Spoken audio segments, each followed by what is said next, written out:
you have to impulse it with your leg, maybe a little tap with your whip if you have to keep the motor running at the same speed. You know, these kind of big horses, they love to drop the back ends out behind. There you go, like that. Move them out on the circle. Like that. Now ask him to soften a little bit. You can ask him for a little more flexion to the John Pole there a little bit. Good. Ask him to soften a little more. Good. Soft. There you go. Come on, a little more. You got it. You got it. You got it. You got it. Come on. You can ask a little more. Don't let the action of your reins change your upper body. Soften him a little more. You can ask him a little more. He'll flex a little more for you. There you go, like that. There you go. Stretch up. Now move him away from your inside leg again into the outside range. There. So you should be able to stay on the same size circle around me all the time. If all of a sudden you realize you're on a little 10-meter circle around me, it tells me you're using too much inside rein and not enough outside rein. Outside rein is the important one. Yeah. Beginners always want to do everything with the inside rein. The outside rein that ultimately does almost everything.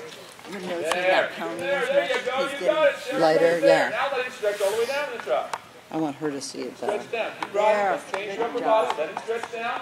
Beautiful, like that. You did it. All the way down in the stretch. Beautiful. There, like that. Fantastic. There we go. That's beautiful. Keep that active. Keep it. Keep it. Don't stop. Don't stop. Don't stop. Don't stop. Keep that upper body firm down. Now bring him back up into the working trot again. Oops. Keep shortening your reins. You can ask a little more flexion now. A little tap of your whip is that action of the rein sort of stops his back end a little bit, so we have to make it active again. Move him out again to the outside rein. These people don't do. That's it. Move him out there. Now soften him with the reins again a little bit more, so you can get a little more flexion from him. There you go. Just like that. You did it. You're on the bridle. Right there. Beautiful. Shoulders a little bit too much to the inside. Move them to the outside a little bit. Move them all down to the inside. There you go. Just like that. Very good. There you go. Beautiful. Now stretch him all the way down again. Now correct your rising diagonal. We got switched to the wrong one there somewhere along the way. Beautiful. Like that.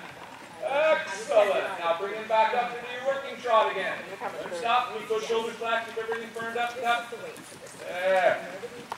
Put it up there. Soften him again. Beautiful, right there. That's wonderful. There, there. There, there. And now easing back to a walk. Your feet going into the saddle, last thing that happens. Oh, what a nice transition. See how he stepped into that? Wasn't that nice? Give her a hand, ladies and gentlemen. That's fantastic. Good job. Ladies and Phil.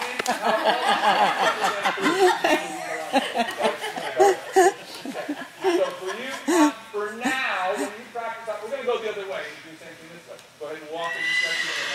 So for the time being, mostly when in your trot work, I want you to just work on a circle. So you really feel it's consistent. Then as you feel it's consistent and it's really there, then start to move it down alongside and doing other things. But the circle helps you in the beginning to get all this right. But be sure you go through all these steps, remembering that the number one thing for you is getting this upper body back so that you can balance. The horse will never balance underneath you if you're throwing yourself all over the place and can't control your upper body. Very nice. Big stretch in that walk. You know, horses are just like people. They all function best when they know what to expect. That's why we build very slowly, one thing on the next. Right, Gail? Very right. Exactly. So that's why we do the same thing. So many people suffer from randomity. They come out one day, oh, I think I'll do this. It's not as bad as I thought it would be. You know, the knee thing. It's not as bad as I thought it would be.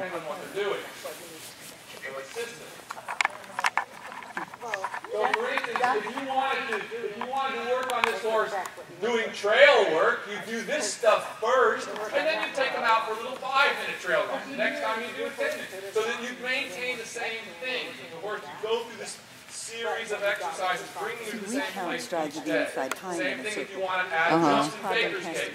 You know, the horse has got to be working over its back. All that has to be there. You don't just go one day, oh, well, I'm not going to skip all that. I'll just go jump. You know, it doesn't work that way. Because every time you let the horse go badly, you just set yourself back.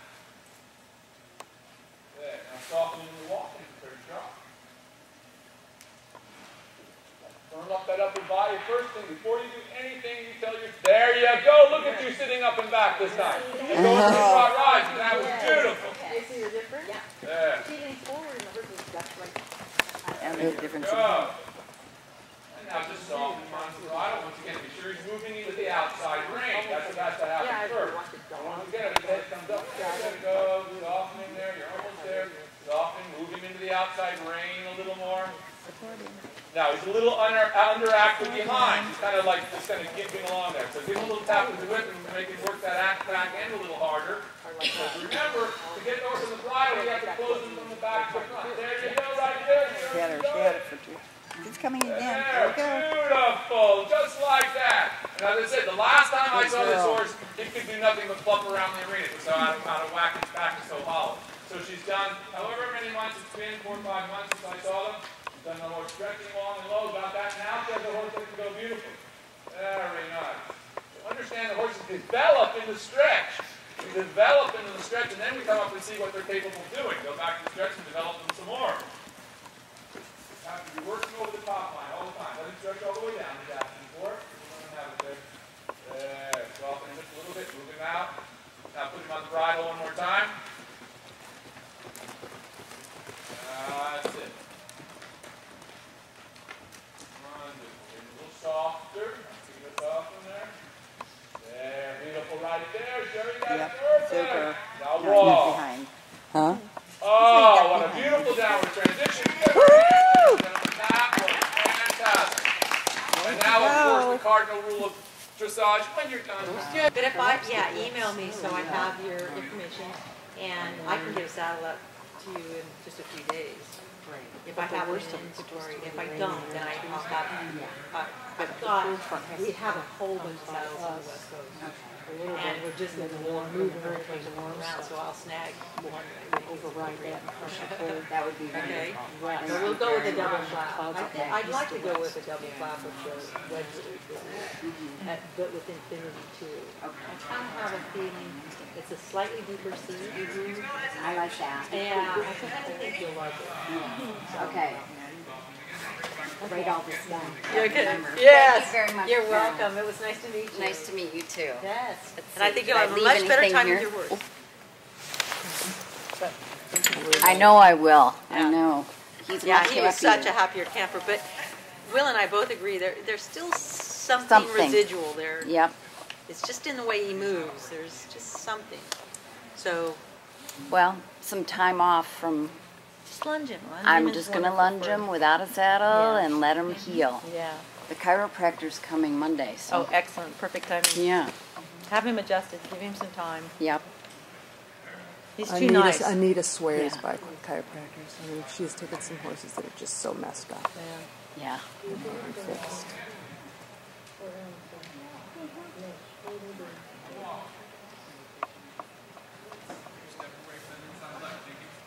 Let's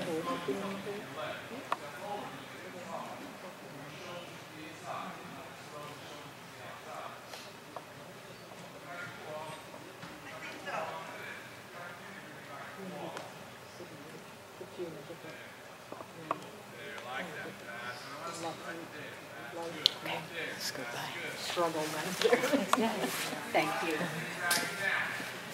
Oh, brr. I think it's colder today. I mean, you've got the warmer. Yeah, it's definitely it's colder. colder today. And it's going to be colder tomorrow. Well, yesterday when we went out, it was sunshiny, so I think we got some of the sun coming in. Well, I think it's only going to get worse from here. Yeah, I'm still not finished making insulated, solar heated water trough Oh, cover. yeah, I know. One more. You're going to be out there with your hair dryer. Well, I'm trying. I'm getting as much constructed. For what? With my horse. What do you mean? What kind of, like, when I'm lunging in, what kind of thing should I be doing with lunging in? Or the... Keep it simple. You saw what he did with all the other horses. I mean, for us, what we use lunging for is just get them to activate up through their back, get it all warmed up, get them in a mental place, and then get on. Your horse, I can't imagine, would take very long. Because he was so easy just to get on and stretch. So, and his back seems fairly strong. I could tell he was less... He was more tired today. Yeah. So he was... Yeah, well, we worked him pretty good yesterday. Yeah. But, We just basically use lunging just to reinforce what we do when we ride them, but without the weight of somebody on their back. Make some things easier for them. I saw, some of the stuff. Yeah. But your horse, like we said though, yeah, but like we said, we only usually use it on horses that don't move away from the leg very well, but your horse does. I thought your horse was very easy to ride. I mean, he was very responsive. He didn't push into the leg. He was very willing to go away. He used to, though. He used to. So that in-hand work helps a lot. But you're definitely on the right track. It's just knowing the procedure. Walk, leg yield, shoulder in. If you can get the shoulder in at the walk, then trot, leg yield, shoulder in. Then you could start doing the half pass. You just need to do things that are solid in what you were doing. Yeah. But you have good balance up there, nice hands. I mean, you got all the right things going on. I think a good match for you. Really is. As far as size and everything. Match and just temperament and all of that. Yeah, old lady like me. Only as old as we feel like you. I can do it. He always holds still.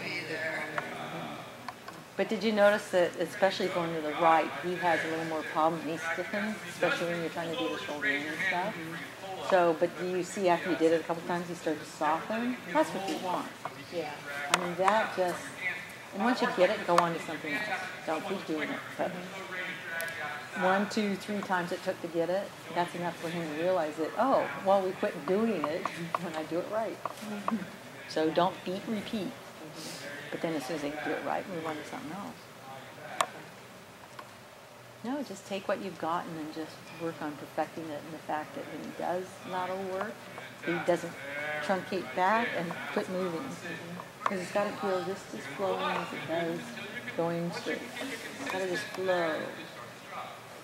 What was Gillis and Large and change across the diagonal, just in the big stretch, go all the way around and come back to me here. No, she said something. I don't, nothing's sticking in my head. So. Stretch out. Just go I large mean, and Gail's the change the person across the around opposite here diagonal. in our area. And when there's Ken Jamison, he's very classic dressage.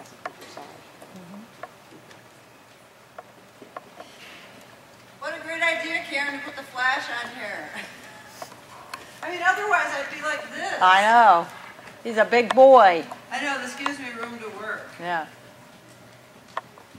Well, and you don't feel like you have to go like this and lean No, forward. that's how it did feel before. Yeah, because then he runs up on his program because he hates on his Yeah. But it's more simple than people think, and it's harder than people think. Okay, it's very simple what we do, but it's hard to do it correctly. Does that make sense? Mm-hmm. And once you get the feel of it, You'll never want to ride any other way in your life. Right. But don't fall into the trap, and this is what I see a lot, is that, oh, well, I'm not doing enough. I need to be doing this. I need to be doing... No, you don't. You need to get your horse moving well. And if he quits moving well, you got to go back to getting him moving well, and then attempt things again, because just doing them with a tense, stiff I had horse major is surgery early this year. And For what? They put things back, but it was supposed to be. How did they get out of place? If I'm being just too noisy, just say shut up. Oh, okay. Things were falling out. Everything. Falling out. Yeah. So they, Falling down and falling he out. said for the rest of your life you may not lift any more than 25 pounds. Saturday was a little bit more than that. I was and he said the sitting trot is something you should not be doing. Because you're going to make it loose. He said this is a surgery that will last you your lifetime. It's a keeping record. Yeah. And so I'm not even going to be doing the test tonight. Because that's the pressure. You know, you go from one level to the next to prospect. Well, just go to first level. And that's what I'll be doing. Yeah. Or I'll be Because you can I'll be rise to the making trot. up. You can rise to the trot of all of first level now. You don't have to sit, Yeah. which is good, in my opinion, because some horses aren't ready. Yeah. So I think I'm going to put together music. There you go. You don't. And then I can still be, it'll still be at first